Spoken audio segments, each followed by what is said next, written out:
When I came in, we were rather distant. There were 335 Girl Scout councils way over here, and here was the national organization, and a workforce of 650,000 men and women, and 2.25 million girls.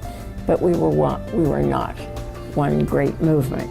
We had lived through the trauma of the 60s and early 70s, and organizations weren't sure who they were. The question we asked ourselves, when these people, the leaders, the girls we wanted to bring in, when they look at us, can they find themselves? We more than tripled racial, ethnic representation. And the caption for Native Americans was, "Your names are on the rivers."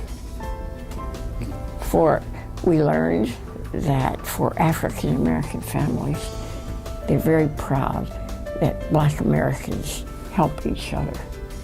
And so the caption was, Black Americans have a history of helping each other. So all the way through, and we learned Hispanic families don't want you to speak directly to their daughters. You speak to the family. So that caption was, Girl Scouting has something of value for your daughter.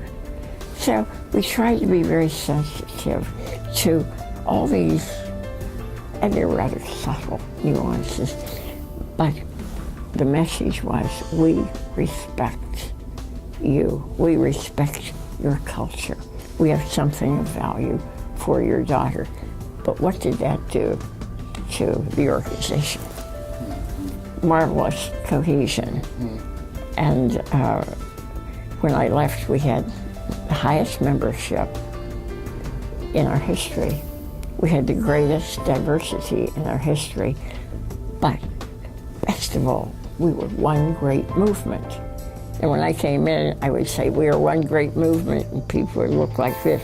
By the time I left, they were making plaques on the walls. Because it was real. They owned it. They owned it, yes.